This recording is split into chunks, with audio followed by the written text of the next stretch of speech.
In our previous video, we created a volume mesh with refined mesh resolution and boundary layers at selected boundaries, walls and orifice. In this video, we will show you how to create an anisotropic mesh. We see that our volume mesh created in previous mesh is refined and has boundary layers along the wall boundaries. Also, the interior of the mesh is uniform in size along the coordinate axes. What if the situation were that we do not want that many cells along the axial direction, for instance? We could use the anisotropic meshing option in such situations. In order to use the anisotropic meshing option, we would need to select the primitive object first, which object is used for specifying regions with anisotropic cells. Primitive objects that can be used for anisotropic meshing are boxes and planes. It is possible to use more objects as anisotropic sources in a single meshing job with the restriction that those primitive objects must not overlap. We notice that none of the primitive objects has been created yet, so let us create one. We will use a plane object as an anisotropic source in our case. The plane shall be aligned with the inlet patch, and its normal shall point in the positive axial direction. We go to the primitive section in the project tree and select plane for the addition. We can give a name to the plane. We leave the default name setting in our case.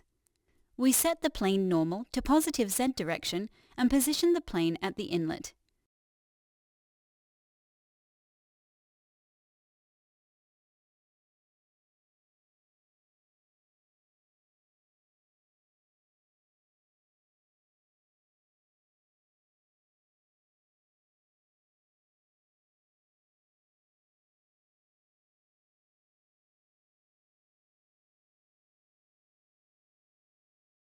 The plane has been created and we can now use it as an anisotropic source.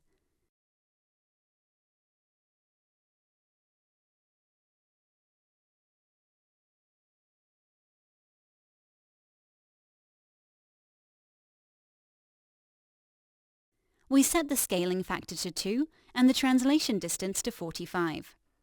The scaling factor is applied in the normal direction and the valid range is between 0 and infinity. Values smaller than 1 make the cells smaller in the direction of the normal vector, and value greater than 1 make the cells larger, respectively. The translation distance, on the other hand, specifies the distance from the plane in the positive direction of the plane normal. The mesher generates anisotropic cells in the region between the plane and plane translated by a translation distance.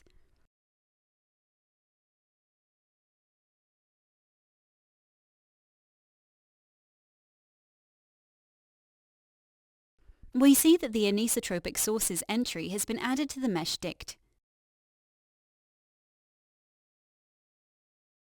We mesh again.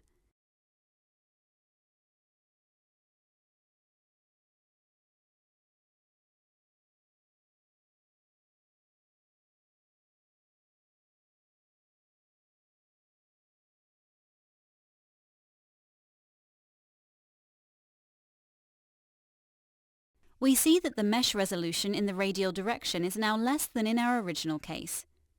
Quite often, the physics of the solution could require anisotropic cells in order to generate accurate solutions with a minimum number of cells. The anisotropic meshing feature just explained would perfectly serve the purpose for such situations.